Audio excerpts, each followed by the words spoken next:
subscribe the channel and hit like button. Ukraine's counteroffensive against Russian forces will be a lengthy operation, with Kiev getting more deliveries of Western weapons and ammunition in the coming days and weeks, French President Emmanuel Macron said on Monday. He made the statement during a meeting with German Chancellor Olaf Scholz and Polish President Andrzej Duda at the Élysée Palace in Paris. The trio of EU and NATO leaders gathered to discuss future security guarantees for Ukraine in the run-up to the NATO summit in July. The counteroffensive has started. It's going to be deployed for several weeks and even months.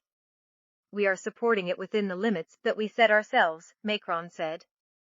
The French president said he and his counterparts wanted Kiev's operation to be as victorious as possible so that we can then start a period of negotiations in good conditions. There'll be more deliveries of weapons, including armored vehicles and ammunition to Ukraine over the coming days and weeks, Macron promised. Duda expressed his belief that with Western support the counteroffensive will be successful, ending in the ousting of Russian military forces from all occupied territories. We have taken decisions to support Ukraine for as long as needed, Scholz told the journalists. As for the security guarantees for Ukraine, the discussions were intense, according to the German Chancellor, who added that the results of the negotiations would be finalized at a later date. Ukraine greatly intensified its attacks against Russian forces along the front line last week.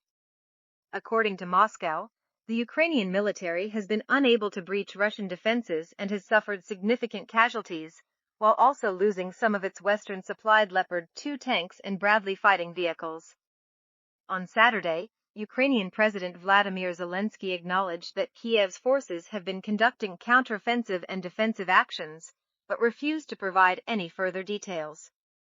Kremlin Press Secretary Dmitry Peskov said on Sunday that currently there are no prerequisites for any agreements between Russia and Ukraine. Moreover, now there's no foundation, even a flimsy one, to build at least some kind of dialogue, he added.